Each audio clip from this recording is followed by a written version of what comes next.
Salut à tous, bienvenue chez Denautique, votre revendeur officiel Honda Marine sur le port de Cap-Breton et Hossegor. Aujourd'hui, nous allons faire une très belle vidéo sur le sujet de l'aérogommage de vos bateaux.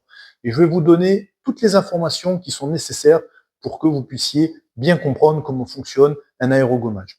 Si tu regardes cette vidéo, c'est que tu dois certainement avoir un projet qui est en cours ou un futur projet qui va pas tarder à arriver, donc tu es au bon endroit pour avoir un maximum d'informations.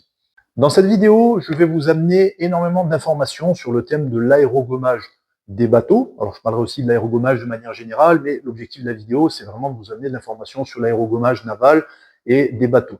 Je vais traiter beaucoup de thèmes qui sont des thèmes qui sont recensés en fait dans mon site internet que vous avez là, edenautique.fr. Dans mon site internet, j'ai un onglet qui s'appelle aérogommage où j'ai fait un système de foire aux questions dans laquelle, en fait, c'est toutes les questions qui me sont posées lors des rendez-vous avec mes clients, lors des rendez-vous sur les chantiers. En général, c'est toujours les mêmes questions qui reviennent. Il y en a à peu près une petite dizaine. Et dans mon site internet, je traite ces questions-là.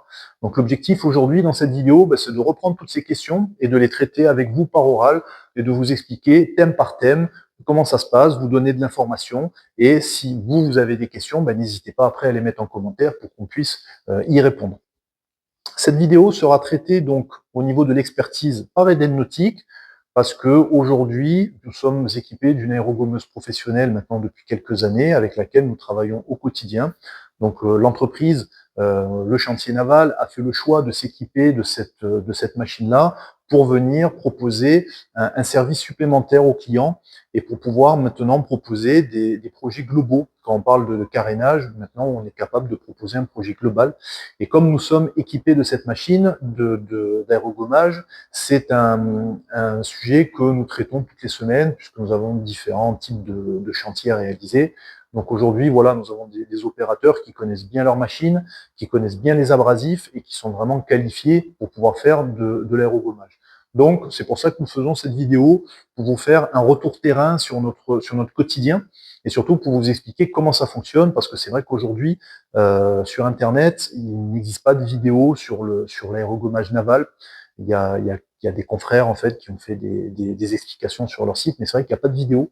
Donc l'objectif, voilà, aujourd'hui, c'est vraiment de vous donner toutes ces informations-là pour que vous puissiez avoir votre projet et avoir la réponse à certaines questions peut-être que vous vous posez. La première chose quand on parle d'aérogommage, déjà pour ceux qui ne connaissent pas, qui ne savent pas comment ça se passe, c'est déjà de se le représenter physiquement. J'ai beaucoup de clients, quand on arrive sur des projets d'aérogommage, qui n'ont jamais vu un chantier en vrai, ou alors qu'ils l'ont vu rapidement sur Internet, et quand j'arrive avec tout le matériel, déjà, il y a toujours ce sentiment un peu d'être impressionné, parce que on arrive avec du matériel, on arrive avec un compresseur, on arrive avec la machine, on arrive avec des sacs de sable, voilà, c'est quand même une installation qui est à mettre en place, on met des bâches, on bâche les bateaux, donc c'est quand même, je dirais, quelque chose qui est déjà à se représenter, il faut déjà se l'imaginer. Et les clients, quand ils nous voient arriver, c'est vrai que des fois, peuvent être un peu sur la réserve et un peu impressionnés. Donc, c'est pour ça, la première des choses, déjà, c'est de vous expliquer quel est le matériel qu'on va utiliser. Et pour ce faire, je vous ai fait une petite vidéo que vous avez. Donc, vous voyez comment ça se passe. Vous avez donc un compresseur. En général, c'est un compresseur de chantier que j'utilise, qui va envoyer de l'air à travers ce tuyau dans cette machine rouge. En fait, la machine rouge, c'est tout simplement une cuve dans laquelle on va mettre l'abrasif. Donc l'abrasif, en fait, c'est le sac blanc, c'est le sable, qu'on va venir verser dans cette cuve rouge que vous avez là. L'air et l'abrasif va être mélangé et va sortir dans cette lance-là que vous avez. Et au bout d'une lance, c'est comme une lance incendie, et vous avez donc un mélange de sable et d'air qui va venir au contact de votre support pour faire l'aérogommage. Ensuite, quand on parle d'aérogommage, il est important d'avoir les bonnes définitions sur ce métier-là. Il y a des mots à connaître qui sont le sablage, l'aérogommage et l'hydrogommage. Donc ça, c'est les trois, on va dire, procédés assez généraux qu'il faut connaître et je vais vous expliquer. Et après, vous verrez, on parle souvent de décapage et d'abrasif. Donc c'est deux termes que je vais vous expliquer.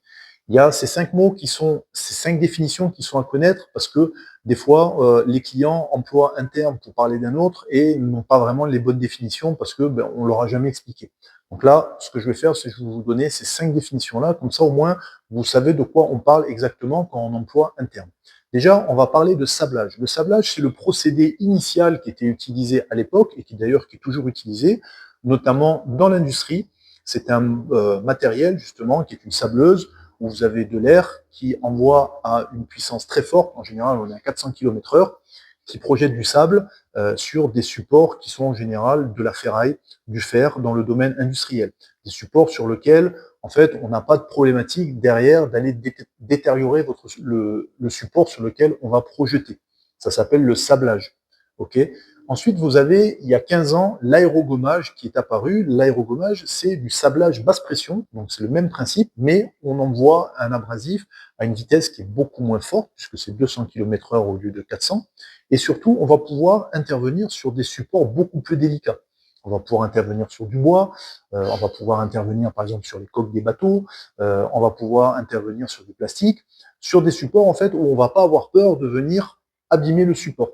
Et l'avantage aussi de l'aérogommage, c'est que on peut régler la puissance de pression de la machine, donc ça on y reviendra plus tard, et après on peut utiliser toute une palette d'abrasifs différentes, une gamme d'abrasifs en fonction du travail que vous allez et du support que vous allez décaper. Ça, il y aura un chapitre qui sera spécifiquement dédié à l'abrasif pour tout vous expliquer. Donc ça, c'est l'aérogommage ou appelé le sablage basse pression. Ensuite, vous avez une troisième définition qui est l'hydrogommage. Souvent, les clients parlent d'hydrogommage. En fait, l'hydrogommage, c'est tout simplement une option, une petite cuve d'eau qu'on peut venir rajouter sur notre machine, sur une aérogommeuse, sur une sableuse, et qui va permettre, en fait, au moment où vous allez projeter de votre abrasif, vous avez un petit tuyau qui est relié à votre lance et en même temps qui va vous envoyer de l'eau. À quoi ça sert? L'hydrogommage, c'est surtout utilisé dans les chantiers de bâtiments lorsque l'on décape des façades, notamment dans les villes, où vous avez des arrêtés municipaux qui sont mis en place justement pour les nuisances. Parce que quand vous allez décaper une façade, souvent vous faites beaucoup de poussière. L'arrêté dit que vous n'avez pas le droit de venir nuire aux riverains, ce qui est tout à fait normal parce qu'il va y avoir de la poussière partout. Donc c'est pour ça qu'on utilise de l'eau qui fait qu'en fait quand vous projetez, ça va envoyer de l'eau en même temps et la poussière va se transformer en eau et va couler dans la rigole et ne va pas amener des nuisances. C'est ça l'hydrogommage, c'est une option qu'on peut rajouter sur n'importe quelle machine. Ensuite, la quatrième définition qu'on utilise souvent dans ce milieu-là, c'est le mot décapage. Je vais faire du décapage.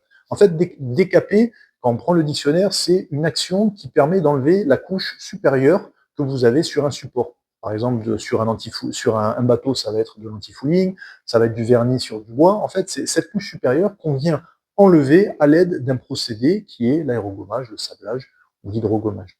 Donc voilà, on emploie souvent ce terme décapage. Et le dernier terme, c'est l'abrasif. En fait, l'abrasif, de manière très simple, c'est le sable qu'on va venir mettre dans la machine pour venir décaper.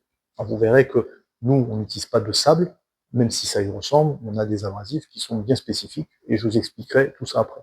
Donc c'est important vraiment d'avoir les bonnes définitions, parce que moi, par exemple, des fois, je vais dire, je vais faire du sablage sur une coque, mais en fait, je vais faire de l'aérogommage, mais j'emploie le terme sablage. Je vais décaper, je vais utiliser de l'abrasif. Comme ça, au moins, vous avez les bonnes définitions sur les 5 mots principalement utilisés et vous savez de quoi on parle.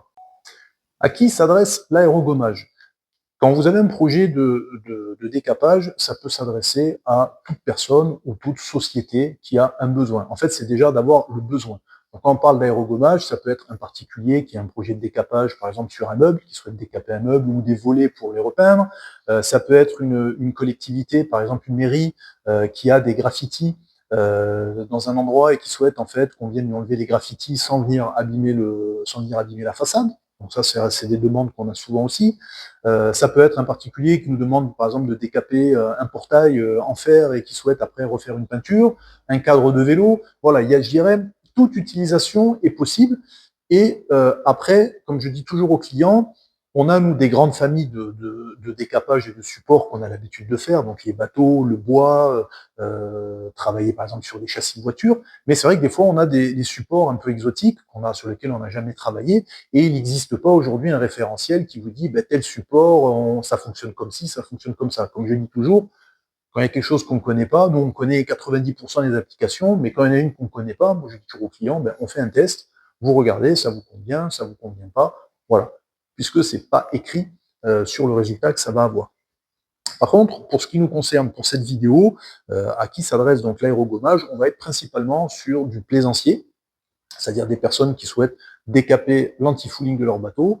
Ça va être aussi des professionnels. Moi, j'ai aussi des clients de marins. qui ont besoin de décaper leur bateau. Ça peut être aussi des restaurateurs de navires, ça peut être des sociétés ou des particuliers qui achètent par exemple des pinasses en bois, qui achètent des bateaux en alu, qui ont certains endroits où voilà, il y a des reprises à faire. Donc ça peut être aussi des péniches. Par exemple, quand vous êtes sur de la péniche, vous avez des personnes qui souhaitent venir décaper le support qui est en ferraille. Donc voilà, on va s'adresser, je dirais, à tout ce type de clientèle qui ont des bateaux, qui ont des projets, et en fonction du projet, on va essayer d'y amener une solution. Est-ce que l'aérogommage est un procédé écologique? Oui, l'aérogommage est un procédé totalement écologique puisque nous utilisons de l'air et de l'abrasif. Donc, il n'y a pas de produit chimique qui intervient dans l'aérogommage. Il y aura après un chapitre spécifique sur l'abrasif et je vous expliquerai que l'abrasif qu'on utilise, nous, c'est du retraitement de roche et c'est un abrasif minéral. Donc, il n'y a aucun souci. Deuxièmement, l'aérogommage s'inscrit aussi dans une démarche éco-responsable et environnementale pour deux raisons. Déjà, c'est que à partir du moment où on a une démarche d'enlever son anti-fouling, en général, on a un navire après qui va moins consommer. Moi, j'ai eu des retours de clients qui m'ont dit, à la même vitesse, avec les couches d'anti-fouling, j'avais tant de tours minutes sur mon tableau de bord, et depuis l'aérogommage, en fait, j'ai le nombre de tours minutes qui a baissé, ce qui veut dire que le bateau consomme moins. Deuxièmement, avoir une démarche d'enlever un anti-fouling, c'est intéressant aussi, notamment sur les vieux bateaux où des anti-fouling ont été faits il y a de nombreuses années, où à l'époque, on avait certains produits qui sont interdits maintenant, qui étaient appliqués avec du plomb, etc. Et maintenant, c'est vrai que quand vous décapez, vous enlevez votre anti-fouling, on peut partir maintenant sur des nouvelles technologies de peinture qui sont totalement écologiques, éco-responsables et surtout qui préservent la faune marine. Donc, on est totalement dans cette démarche environnementale et c'est pour ça qu'on recommande vivement, si vous avez la possibilité de le faire, de faire un décapage aérogommage. Sur quelle partie de mon bateau je peux faire de l'aérogommage?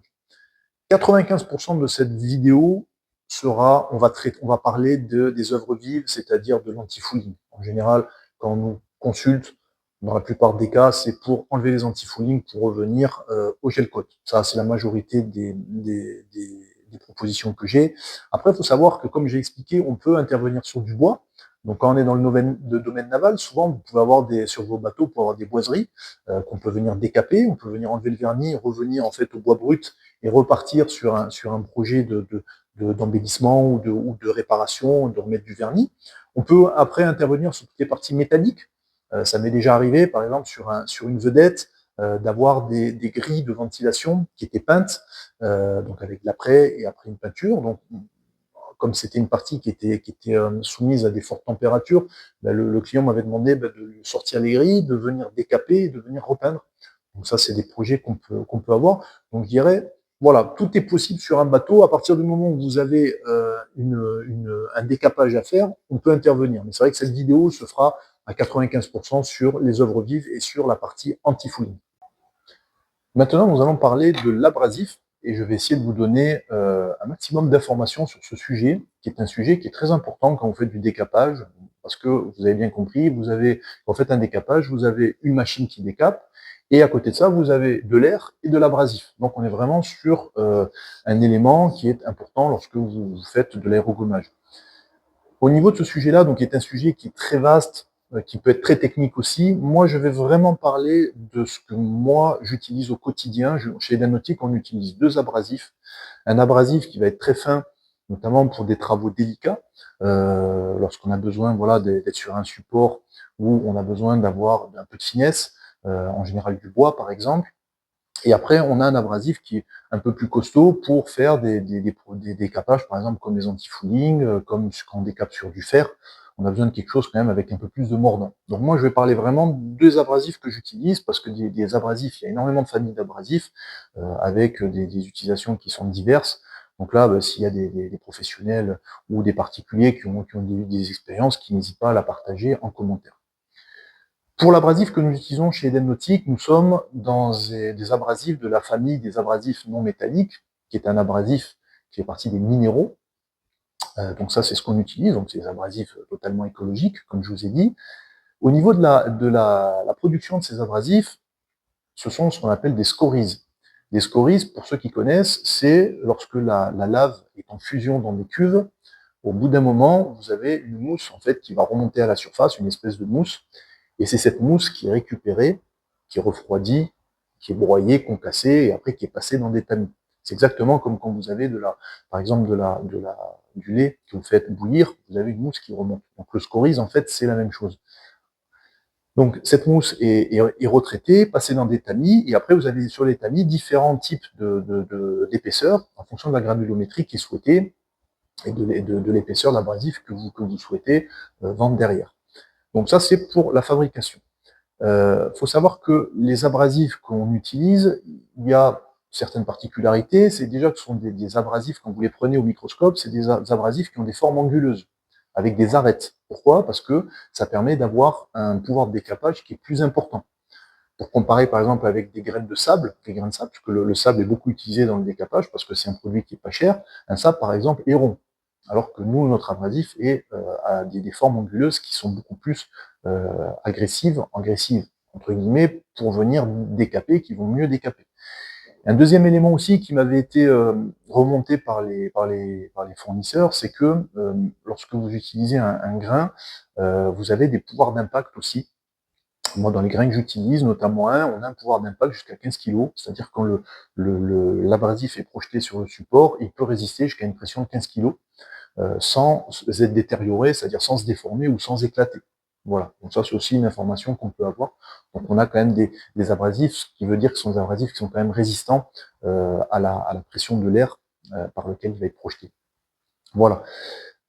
Un point aussi que les clients me remontent souvent, c'est en me disant est-ce que votre abrasif c'est de la silice? Voilà, alors la silice, pour parler de manière très générale, faut savoir qu'il y a un décret maintenant en France, vous l'avez ici, où maintenant les producteurs d'abrasifs, les usines, régulièrement font des tests pour avoir un taux de silice libre inférieur à 1%. Voilà, parce qu'aujourd'hui la silice, ce sont des produits qui sont entre guillemets interdits.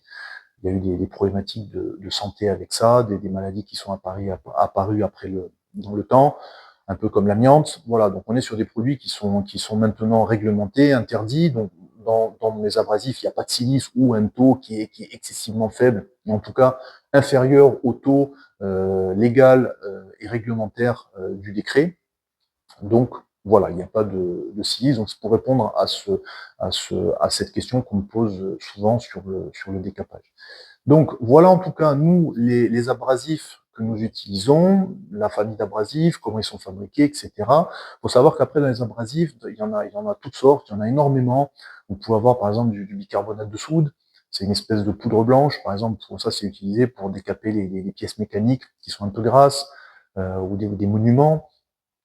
Vous avez par exemple aussi la coquille de noix, vous avez du corindon, j'ai un fournisseur là qui lui a une activité de retraitement de déchets et il a créé en fait un abrasif à partir de verre. Donc il a fait plusieurs granulométries. Donc ça peut être aussi utilisé. Donc voilà, il y a vraiment différentes familles d'abrasifs en fonction des métiers, en fonction des supports sur lesquels vous décapez. Si vous êtes dans le bâtiment, dans le domaine de l'art, par exemple, dans les boiseries, si vous êtes par exemple sur du PVC, voilà, c'est vraiment en fait en fonction de chaque famille de travail. Et c'est pour ça, il ne faut pas hésiter quand vous faites venir un professionnel, voilà, lui demander ce qu'il utilise, essayer de vous renseigner, voir un peu voilà, ce qu'il propose, ce qu'il utilise, comment est-ce qu'il fonctionne, etc.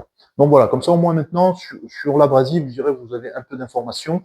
Et si vous avez des questions, voilà, n'hésitez pas à les mettre en commentaire et on y répondra. Est-ce que l'abrasif abîme le support? Alors ça, c'est une question qu'on me pose souvent. Est-ce que l'aérogommage et l'abrasif va abîmer, venir détériorer le support? Comme j'ai expliqué précédemment, l'avantage du procédé d'aérogommage, c'est qu'on est sur un sablage basse pression, donc on est dans une démarche de protéger le support et pas de venir l'abîmer.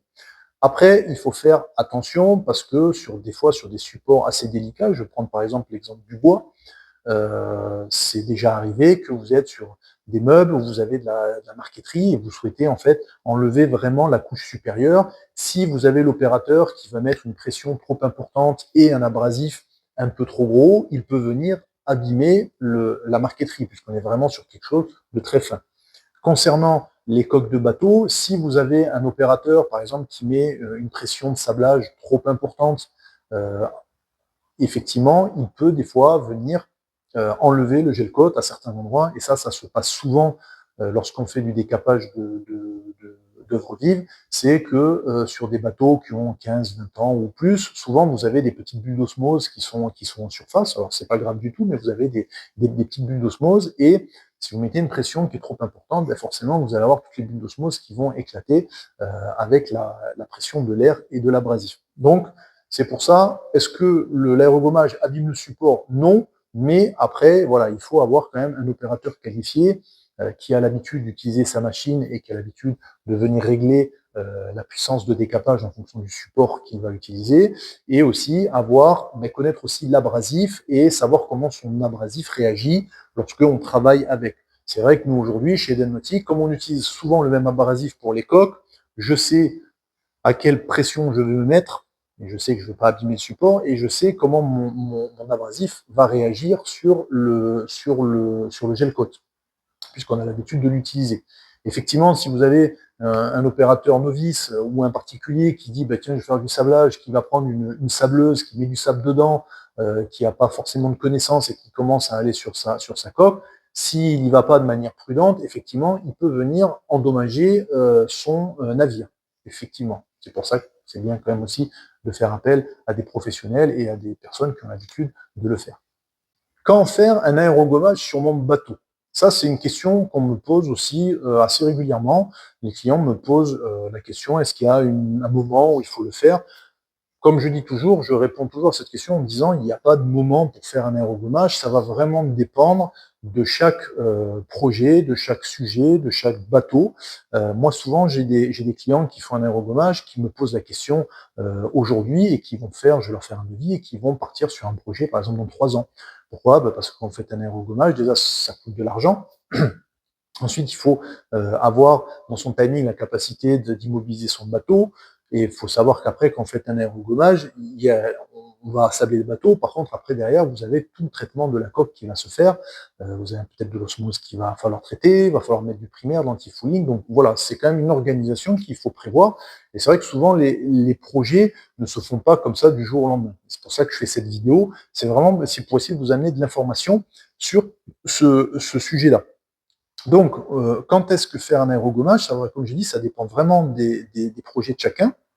Pour vous donner un exemple, j'ai par exemple des clients qui ont des voiliers. Donc eux, c'est vrai qu'ils sont sensibles à l'aérogommage, puisque quand ils décapent leur bateau, ça permet d'avoir une meilleure glisse. Voilà. Donc là, on va être sur des voileux qui ont ces besoins-là pour améliorer leur glisse.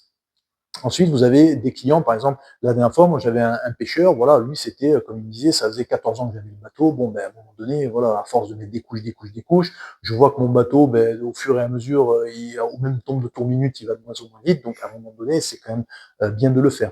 Après, il peut y avoir aussi d'autres projets qui sont plus là sur de la rénovation. Par exemple, vous avez un choc sur votre bateau, sur les œuvres vives.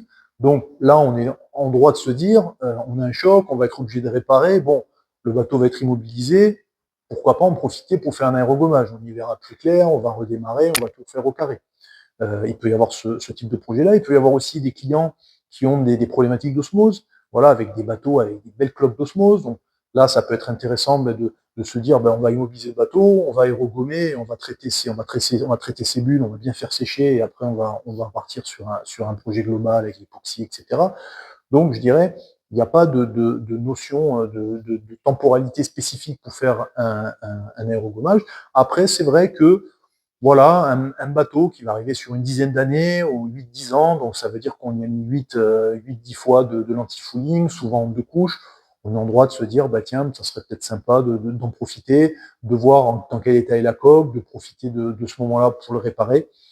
Mais je dirais chaque bateau est différent, chaque client est différent, chaque problématique va être différente. Donc après, ça dépend vraiment de son projet, de son timing, de son temps, du port dans lequel on est, de ses finances, bien sûr, parce qu'il faut en parler. Donc voilà. Après, c'est indépendant à chacun, et nous, en tout cas, on est là pour en parler, et puis essayer de trouver les meilleures solutions et de vous conseiller en tout cas au mieux. Est-ce que je dois faire de l'aérogommage quand j'ai de l'osmose? Alors ça, c'est un vaste sujet, l'osmose. On va pas le traiter dans cette vidéo, puisque c'est pas l'objectif. On fera d'autres vidéos vraiment spécifiques à l'osmose, où je vous expliquerai tout, comment c'est fabriqué, comment l'osmose apparaît, etc. Par contre, il est important d'en parler parce que l'osmose, moi, dans tous les bateaux que j'ai sablés, il y avait toujours de l'osmose. Alors, je dirais de l'osmose qu'on appelle mineure, puisque l'osmose, en fait, c'est, pour ceux qui connaissent pas, c'est une réaction chimique qui se fait avec le temps, et c'est, pour la faire très simple, c'est une petite bulle qui est entre la partie donc strate, donc c'est-à-dire la partie résine fibre, et la partie gel coat. Voilà. Et là, en fait, vous avez une réaction chimique qui se fait. Ça va constituer en fait une bulle qui a typiquement une odeur en fait de vinaigre, et la bulle va vouloir sortir par le gel coat, et c'est pour ça que ça fait des cloques. Ok. Systématiquement, quand on fait un aérogommage, on a des bateaux, tous les bateaux que moi que j'ai traités ont tous de l'osmose, des petites bulles. Alors on va dire qu'on est sur une quinzaine de bulles, donc c'est quelque chose de mineur, mais en tout cas ça existe, il faut le savoir. Et quand on passe la machine, avec la pression, quand vous passez sur les bulles, si les bulles sont prêtes à exploser, ben forcément elles se cassent tout de suite, et vous avez donc un espèce de petit filet d'eau qui va couler. Et après, pour les autres bulles qui ne sont pas encore sorties, vous avez, alors soit vous avez un petit filet d'eau très léger qui va commencer à apparaître avec une petite auréole qui va se mettre, donc là ça veut dire que ben, on est sur une bulle d'osmose, ou alors vous avez des bulles ben, qui sont encore mineures, et là il ne se passe rien.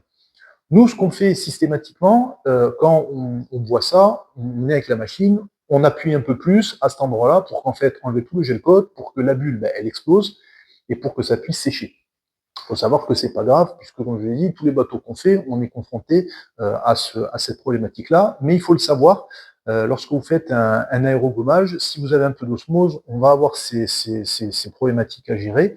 Et en général, ce qu'on fait, on a un petit appareil électrique qui permet en fait de venir ouvrir chaque bulle.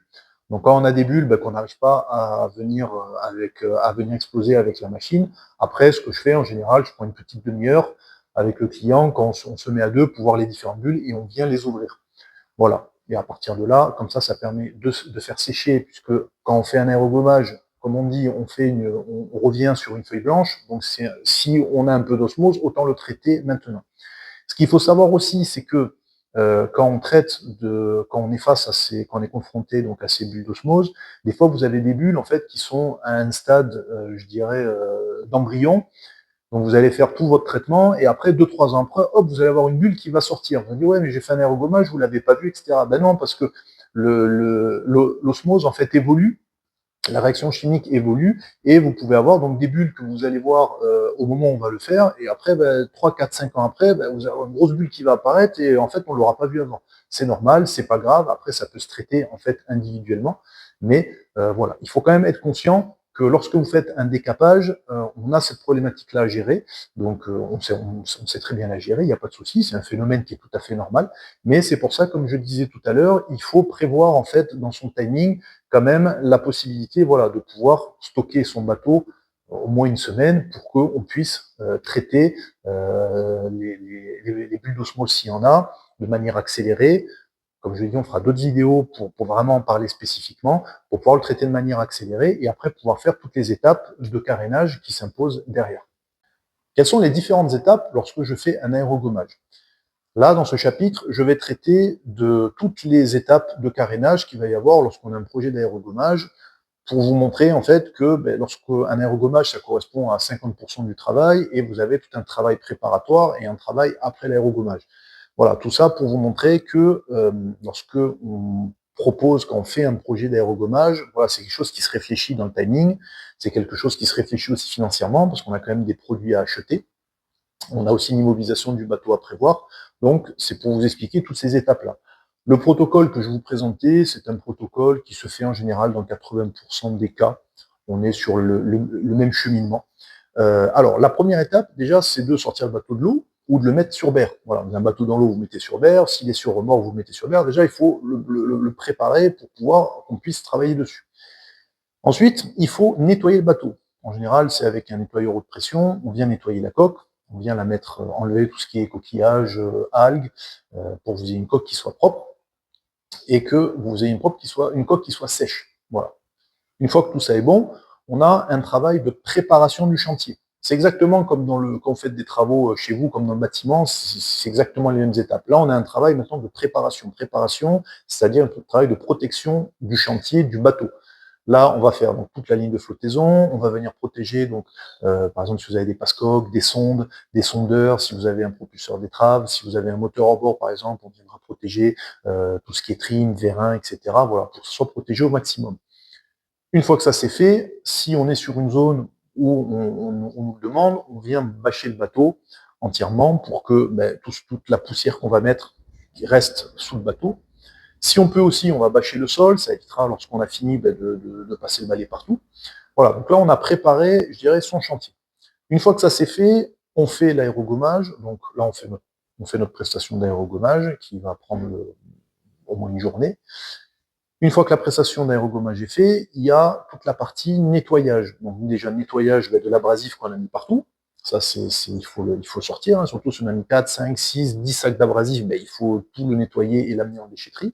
Ensuite, on va enlever en fait toutes les protections qu'on a fait sur le bateau, les stickages, les lignes de flottaison, les protections, et on va passer un coup de Karcher sur l'ensemble du bateau. Pourquoi? Parce que quand on fait un aérogommage, ça met quand même de la poussière et de l'abrasif un peu partout. Donc après, donc, il faut tout nettoyer pour que vous ayez donc un bateau qui soit propre, et on laisse sécher. Quand on arrive à cette étape, en général, on a fait la moitié du travail, et là, comme j'aime bien dire, on est sur une feuille blanche, sur sa coque, donc une feuille blanche, et c'est maintenant qu'on va pouvoir faire un diagnostic. Et déjà, la première chose à faire, ça va être de préparer le support, de réparer le support. Comme quand on fait des travaux chez vous, vous cassez un mur, on va réparer le mur, on va le préparer, on va l'apprêter. Comme je vous ai dit, si vous avez des bulles d'osmose, il va falloir donc les laisser sécher, les remastiquer. Si vous avez eu des pets sur votre coque, on va les mastiquer ou on va les fibrer en fonction de la gravité. Et on va préparer donc sa coque pour après les différentes couches de peinture qu'on va y mettre. Ensuite, une fois que la coque est bien prête, qu'elle est bien sèche, on va commencer donc la partie peinture. Sur la partie peinture, en général, ce qu'on met, c'est un primaire époxy. L'avantage de l'époxy, c'est que ça permet d'amener une très forte étanchéité au bateau. Donc, l'objectif, c'est de mettre le plus de couches possible. Toujours pareil, en fonction de son budget. Tant qu'on peut mettre des couches, ça sera bien. Et une fois qu'on a mis le primaire époxy, donc avec les temps de séchage, on va partir sur un anti-fouling. Voilà, donc une fois qu'on a fait un anti-fouling, ça va dépendre du projet qu'on souhaite mettre en place. Si on souhaite mettre un matrice dur, si on souhaite mettre un anti-fouling semi-érodable, voilà, après ça va dépendre de chaque bateau et de chaque projet, s'il reste dans l'eau à l'année, pas à l'année, etc. Voilà, donc tout ça pour vous montrer que c'est que quand on part sur un chantier d'aérogommage, c'est un chantier déjà qui est assez costaud, puisque ça prend quand même du temps, entre les différentes étapes, les temps de séchage, etc. C'est un chantier qui coûte quand même un peu d'argent, parce qu'il ne faut pas prendre en compte que la partie donc aérogommage, le coût de l'aérogommage. Il faut prendre après en compte donc, la sortie du bateau, la mise sur berre, l'immobilisation, tous les produits de peinture qu'on va utiliser derrière qui coûtent aussi cher. Donc c'est pour ça que ça permet voilà, de se situer chronologiquement et temporairement comment ça va se passer, et ça permet aussi de vous expliquer que des fois, c'est intéressant de passer par un chantier naval, parce que l'avantage du chantier naval, c'est que lui, il va avoir une vision globale du chantier et surtout des coûts qu'il va y avoir derrière. Voilà. Il sait, grosso modo, comment va se passer le chantier, les produits qu'il faut acheter, il va être capable de vous conseiller, il va être capable de vous dire, à un moment donné, tiens, je suis en train de décaper, attention, tiens, il y a de l'osmose, tiens, j'ai découvert un pet là qui est, voilà, il y a quand même une communication qui se fait avec quelqu'un qui est issu du métier, qui connaît les bateaux et qui a l'habitude de faire ça. Voilà. Donc, prenez vraiment en compte ce chapitre et ayez vraiment à l'esprit que quand on fait un aérogommage, il n'y a pas que l'aérogommage, mais l'aérogommage, c'est 50% du chantier, et après, vous avez tout le reste autour qu'il faut prendre en compte lorsque vous avez ce type de projet. Où faire mon aérogommage? En général, quand on fait un aérogommage, moi, dans la majorité des cas, ça se fait sur zone technique. Voilà. On travaille sur zone technique dans les ports, parce que c'est des zones qui sont dédiées à ça. On a des accès qui sont faciles, on peut arriver avec notre matériel, on peut s'installer, on n'a pas peur voilà, de venir en mettre partout, d'abîmer, puis de toute façon on bâche les bateaux. Donc il y a des aires de carénage qui sont vraiment faites et spécifiquement dédiées aux aérogommages pour mettre du sable, etc. Donc il n'y a pas de souci. Après, j'ai aussi des clients, puisque moi je suis dans une zone voilà, qui est quand même assez rurale aussi, donc moi j'ai des clients aussi beaucoup qui ont des terrains, des entrepôts, des terrains agricoles, où ils ont leur bateau qui est sur remorque. Je parle surtout sur les petits bateaux sur remorque, et qui le font, qui se débrouillent en fait pour avoir du matériel, pour le mettre sur berre, et en général, on le fait chez eux. Ou alors quand ils ont par exemple, quand c'est des pêcheurs professionnels, voilà, souvent ils ont des entrepôts, des choses comme ça, donc ils ont souvent de l'espace en fait où ils font leur carénage, où là on peut intervenir, surtout quand c'est des petits bateaux, à partir du moment où ils ont des moyens de manutention. Mais c'est vrai que la majorité se fait dans les zones techniques, parce que quand vous avez par exemple un voilier de 15 mètres à sortir, l'opérateur va le sortir, va le mettre sur berre, et après nous on va intervenir, on ne va pas bouger le bateau et le faire ailleurs. Donc c'est vrai que dans la 95% des cas, on travaille souvent sur les zones techniques. Et après, il faut savoir, après, ça peut être la zone technique de son port, mais c'est vrai qu'on a des clients des fois qui peuvent aller sur d'autres zones techniques, sur d'autres ports, puisque quand ils vont immobiliser leur bateau, des fois, il y a peut-être des ports qui sont moins chers que d'autres en hiver pour pouvoir faire sécher les bateaux, etc. Donc voilà. Après, ça, il faut faire des devis, il faut se renseigner, mais ça se passe souvent sur zone technique. Quel est le coût d'un aérogommage? Donc, je dirais là, c'est souvent la question qui revient, c'est vraiment une question sensible, hein, quel est le coût d'un aérogommage? Et c'est vrai que la problématique aujourd'hui, quand on tape sur Internet coût d'un aérogommage, on a des prix qui vont du simple au triple. Là, avant de faire la vidéo, j'ai regardé coût d'un aérogommage et j'ai vu ça allait de 30 à 80 euros. Voilà, donc c'est vrai qu'après, quand on est un client, on se dit, waouh, mon bateau, combien ça va me coûter, etc. Donc, moi, mon objectif sur cette vidéo, c'est de vous dire, nous, comment on fonctionne, de vous donner des éléments précis, et après d'essayer de vous expliquer pourquoi vous avez souvent sur l'aérogommage, qui reste un métier quand même assez marginal, pourquoi vous avez des différences de prix, en fait, entre les opérateurs. Au niveau du prix, nous, chez Eden Nautique, et chez d'autres confrères aussi qui sont équipés de machines, nous avons deux tarifications. La première tarification, c'est sur les petits bateaux, en général jusqu'à 7 mètres, on fonctionne au mètre linéaire. C'est-à-dire que vous avez un bateau qui fait 6 mètres multiplié par le coût linéaire, et vous avez votre coût d'aérogommage tout compris. C'est-à-dire installation, prestation, dégagement des déchets, des dégravats, etc. On est sur ce prix-là, et en général, c'est un rapport qui est gagnant-gagnant pour la société, mais aussi pour le client. Dès qu'on est sur des bateaux qui sont plus gros, notamment à partir de 8 mètres, on arrive sur des bateaux en fait qui ont des œuvres vives qui sont importantes, qui commencent à être beaucoup plus grosses, notamment sur des voiliers, etc., sur des bateaux, des bateaux de pêche, des bateaux plus gros.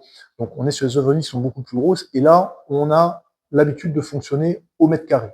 Souvent dans le décapage, vous aurez des devis qui se feront au mètre carré quand vous avez des grandes surfaces à décaper. C'est souvent le prix qui est proposé. Après, quand vous avez des demandes sur, par exemple, je ne sais pas moi, là je parle plutôt dans le domaine du bâtiment, vous avez un escalier à aller décaper, vous avez un portail à faire, souvent les sociétés partiront sur un forfait. Pourquoi? Parce qu'au mètre carré, on ne peut pas le travailler, puisqu'on ne fonctionne pas au mètre carré sur un escalier, ça sera souvent un forfait général, tout compris, voilà. Et l'opérateur s'engage à faire dans ce tarif-là la prestation. Donc voilà comment on fonctionne sur les bateaux, donc soit un tarif au mètre linéaire, soit un tarif au mètre carré à partir de 8 mètres en général, puisque là c'est pareil, c'est le client est gagnant et la société aussi. Et après vous allez nous dire, mais pourquoi vous avez des différences de prix qui sont telles en fait sur Internet? Moi, je vais parler toujours sous couvert de mes confrères, mais il faut savoir qu'aujourd'hui, sur ce domaine-là, vous avez beaucoup déjà de types d'opérateurs. Déjà, vous avez différents types de formes, structures juridiques. Souvent, dans l'aérogommage, vous avez beaucoup d'entrepreneurs individuels, des gens qui se montent à leur compte, qui achètent une machine et qui travaillent en fait de cette manière-là. Et à côté de ça, vous avez des sociétés. Par exemple, nous, chez Danatic, on est en société, donc là, c'est pas la même. On a des charges qui sont beaucoup plus importantes. On est sur un statut de société, donc forcément, on n'a pas les mêmes coûts. On a un local, on a une enseigne, etc. Donc forcément, déjà, c'est pas les mêmes coûts derrière. Deuxièmement, après, vous avez aussi des opérateurs qui démarrent, voilà, qui se lancent dans le domaine, donc forcément, des fois, qui peuvent avoir, on va dire, des prix un peu plus agressifs, parce que c'est leur stratégie, voilà, pour démarrer dans ce milieu-là, qui se disent, je vais casser un peu les prix pour essayer d'aller prendre des chantiers. C'est une manière de fonctionner. Après, vous avez aussi, ce qu'il faut savoir quand on fait des devis, vous avez aussi des critères qui sont pris en compte, notamment tout ce qui est accessibilité, voilà, en fonction du chantier. Alors là, je ne parle pas pour les bateaux, hein, je parle de manière générale. Parce que pour les bateaux, souvent, c'est sur zone technique, donc l'accessibilité est simple, mais des fois, pour avoir des chantiers, vous avez des accessibilités qui sont difficiles, vous avez des travaux qui se font en hauteur, sur une échelle, sur un échafaudage, donc forcément, c'est un peu plus cher. Vous avez des clients qui vont utiliser peut-être d'autres abrasifs qui sont moins chers, hein, pour essayer peut-être d'aller gagner des coups de revient, donc ce qui leur font baisser les prix. Vous avez des professionnels qui se déplacent, d'autres qui se déplacent pas. Voilà, chacun en fait a sa stratégie, sa politique. Donc moi, ce que je dis toujours, c'est comme quand vous faites venir un artisan, c'est bien de faire des devis. Voilà, vous prenez deux sociétés. Alors malheureusement, vous n'aurez pas beaucoup de choix parce que dans le milieu nautique, il n'y a pas grand monde qui fait de l'aérogommage. Ça reste un métier assez restreint. Mais si vous arrivez à trouver deux prestataires, ben vous leur faites faire un devis et puis vous verrez en fait ben, ce qu'on vous propose, les conditions, le sérieux de la société, si la personne vous inspire confiance. J'ai envie de dire, c'est la même chose quand vous faites des travaux chez vous, c'est toujours bien, voilà, faire peut-être jouer la concurrence.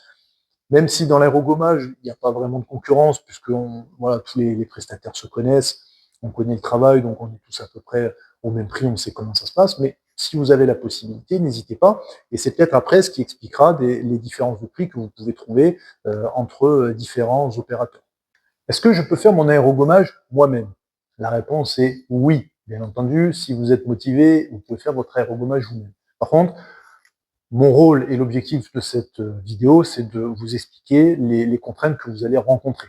Les avantages, vous pouvez le faire. Par contre, les contraintes, il y en a quand même et je vais vous expliquer lesquelles vous pouvez avoir. La première, déjà, c'est de trouver le matériel. Une aérogommeuse, par exemple, comme nous utilisons, vous n'en trouverez pas dans les magasins de location. Ce que vous allez trouver, c'est des petites aérogommeuses domestiques pour faire des tout petits travaux, mais vous allez avoir des problématiques de capacité et des problématiques de puissance. Ou alors après, vous allez trouver des très grosses sableuses de chantier, pas du tout adaptées en fait pour un travail de décapage sur un bateau. Si vous trouvez en plus des professionnels qui ont le matériel. Moi, je sais que les professionnels chez qui je vais, la location, ne font plus notamment de sableuses parce que les machines arrivaient systématiquement bourrées, cassées et ne fonctionnaient pas. Donc déjà, c'est de trouver le matériel. Deuxièmement, après, il faut trouver le bon abrasif. Voilà, l'abrasif, oui, ça n'existe pas, Leroy Merlin, voilà, l'abrasif. Nous, on passe par des réseaux spécifiques, où souvent on achète en palette, vous n'allez pas acheter une palette pour faire un décapage sur un bateau. Et après, souvent, le professionnel, lui, qui va vous louer l'aérogommeuse que vous n'allez pas trouver, il n'aura pas forcément l'abrasif pour faire spécifiquement du bateau. Donc là, après, il faut trouver l'abrasif. Troisièmement, il faut être formé. Quand on fait du décapage sur un bateau, moi je prends l'exemple de certains de mes clients qui avaient la possibilité de prendre une machine dans leur commune. Hein, la mairie ont des aérogommeuses, notamment pour enlever les graffitis. Et quand il m'a vu arriver, quand il m'a vu travailler, il m'a dit mais heureusement que je suis content de te laisser faire parce que je te vois faire, c'est quand même un savoir-faire, tu règles la machine, tu fais ci, tu fais ça, tu interviens, etc. Donc il y a quand même une formation derrière à faire un décapage et on est quand même formé par les fabricants et surtout on a l'habitude d'utiliser nos machines pour savoir comment ça va réagir, pour faire les choses correctement, pour pas perdre de temps, pour pas aller trop vite ou pas assez vite et pour surtout faire du bon travail. Un autre point aussi qu'il faut prendre en compte, c'est que un sablage, il faut être franchement en bonne condition physique. Voilà. Si vous avez des problèmes de dos, des problèmes cervicales, des choses comme ça, faites pas du décapage parce que quand vous avez des bateaux, vous allez vite vous retrouver sur des positions entre 5 heures et 6 heures non-stop à décaper votre bateau. Ça peut vite devenir fatigant. Vous allez vous mettre un casque, il va y avoir beaucoup de bruit. Donc c'est des métiers où ça demande quand même d'avoir une certaine condition physique pour pouvoir le faire. Aussi, il faut faire attention quand vous faites un décapage aussi, si vous pouvez vous blesser. Vous êtes quand même sur des chantiers, c'est sur les zones techniques, vous pouvez tomber, vous pouvez trébucher sur un berre, tomber avec la tête la première, vous tapez la tête dans une embase, vous tapez la tête contre le bateau, vous ouvrez la tête contre un berre, en vous levant, on peut vous taper la tête contre une embase, c'est des choses qui arrivent régulièrement. Donc c'est pour ça qu'il faut aussi faire attention à ne pas se blesser. Et après, un dernier point, mais ça, je dirais, c'est un point typiquement français, c'est après au niveau des assurances. Voilà, quand vous faites un décapage, et moi je sais que certaines zones techniques me l'ont dit en sous-entendu, en me demandant est-ce que j'ai été assuré. Voilà, quand vous faites de l'aérogommage, même s'il n'y aura jamais de problème, il faut savoir que vous pouvez avoir du sable qui va aller sur le bateau du voisin, même si ça n'abîmera jamais rien, mais on va vous demander s'il y a un souci, qui est responsable, qui est assuré. Voilà, ça c'est typiquement français, c'est de venir tirer la couette à soie et venir se couvrir. Il faut savoir, moi je parle en tout cas pour moi et des nautiques, nous avons donc sur notre cabis, on est immatriculé et on a l'activité d'aérogommage. Et il faut savoir que moi, dans notre responsabilité civile professionnelle, l'aérogommage de coque est identifié. Donc, s'il y a un souci, même si on n'aura jamais, on a en tout cas la responsabilité civile qui peut intervenir, ce que n'aura pas un particulier s'il intervient sur un bateau. Donc, pour répondre à la question, oui, on peut tout à fait faire du sablage soi-même, il n'y a aucune contre-indication. Par contre, pour l'avoir fait devant des clients qui, des fois, m'ont dit « ouais », ils se disent « franchement, j'ai bien fait de faire venir un professionnel, il le fait, ils ont l'habitude, on est formé, toutes les contraintes que je vous ai dit, ben, c'est des contraintes terrain que nous, on a remontées à chaque fois, et c'est vrai que ça coûte un peu d'argent, mais au moins, vous êtes sûr que c'est bien fait, vous avez un opérateur qui a le bon matériel, au bon moment, le bon abrasif, et qui va vous faire les choses dans de bonnes conditions. » Une fois l'aérogommage réalisé, est-ce que vous pouvez faire le carénage? Alors, évidemment, Eden Nautique, nous sommes un chantier naval, donc nous avons une expertise pour pouvoir faire un carénage dans sa globalité, et nous amenons l'option aérogommage qui permet de faire un décapage de la coque. Donc ça, c'est vrai que c'est un gros avantage pour le client, c'est que nous, on peut partir du projet initial, de venir vous conseiller, de venir vous faire un devis chiffré sur la partie aérogommage, la partie après carénage, quels sont les produits à utiliser. Si vous avez aussi sur le carénage des problématiques d'osmose, ça arrive souvent avec des bulles à percer, on peut intervenir, remastiquer après. Donc voilà, on est dans cette démarche globale et il n'y a aucun souci, puisqu'on est un chantier naval. Après, effectivement, ce que je dis aux clients, c'est qu'aujourd'hui, dans ce milieu-là, quand vous voulez faire un décapage avec une aérogommeuse, vous allez avoir plusieurs types d'acteurs qui vont intervenir. Soit vous allez faire appel, en fait, à un aérogommeur indépendant qui n'est pas spécialisé dans le naval, c'est-à-dire qu'il va venir faire sa prestation. Une fois que l'aérogommage est fini, il s'en va, et puis c'est à vous après, soit de faire le carénage vous-même, ou alors de passer par un chantier naval. J'ai beaucoup de clients sur zone technique que je vois avec des confrères qui sont des confrères qui sont pas spécialisés dans le naval, qui viennent faire des décapages sur des gros bateaux. Donc ça se fait.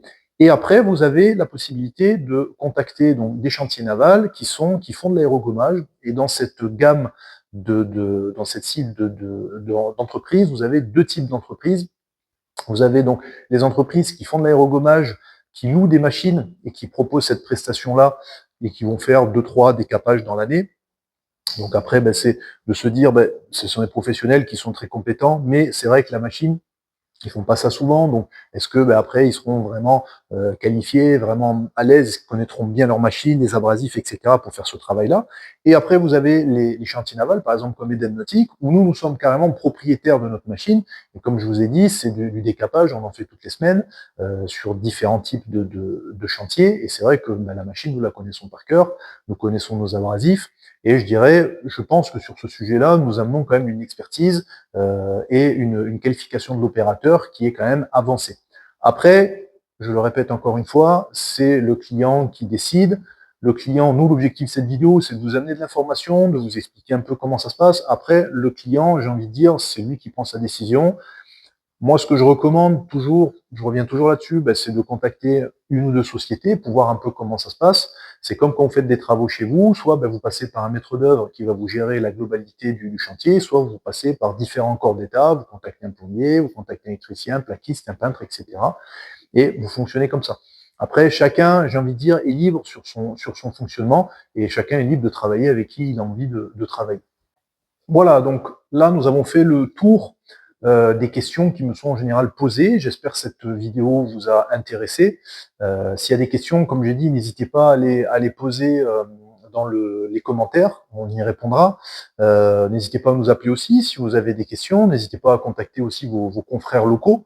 L'objectif de cette vidéo, c'était vraiment de vous amener de l'information. N'hésitez pas à partager l'information. Si vous avez des amis qui veulent faire des aérogommage, le but, c'est vraiment de diffuser l'information.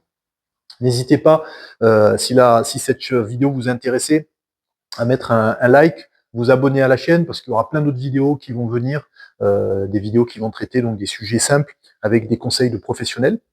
Et en tout cas, je vous dis à bientôt chez Eden Nautique.